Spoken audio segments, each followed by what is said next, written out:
Cela fait une semaine que cette dame tourne en rond dans son appartement, logé au 6e étage de l'immeuble Maka à Bonanjo, dans la ville de Douala.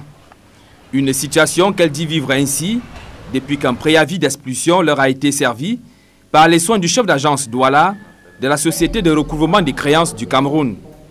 Une opération qui était prévue débuter le 28 septembre prochain, comme l'attestent les documents.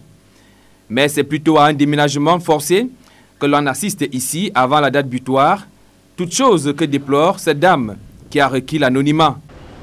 J'ai demandé qu'on me donne un avis, une décision de justice pour me déguerpir parce que j'ai versé de l'argent à la SRC et j'ai un contrat à durée indéterminée. Ce qui me donne au moins droit à un préavis raisonnable, qui me donne au moins le temps de chercher où je peux déposer mes affaires parce que moi, je n'ai pas où aller en dehors de l'appartement que j'habite. Cette dernière affirme par la suite que toutes les démarches initiées auprès du chef d'agence de la SRC sont restées vaines.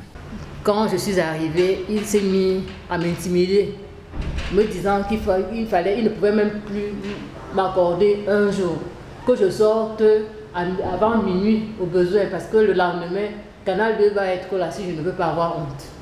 À défaut d'obtenir un préavis de délogement raisonnable, Jacqueline Kouo sera plutôt surprise d'être séquestrée dans son appartement. Vendredi dernier, ils sont venus avec les agents de DAC pour vouloir me faire sortir de force. J'ai demandé à l'agent de DAC s'il avait qualité de faire sortir les locataires d'une maison. Alors, ils ont fermé la grille en bas jusqu'à ce jour. Hier, le chef d'agence m'appelle pour me demander si je vais bien. Je lui ai demandé si, à son avis, je pourrais être bien étant enfermé.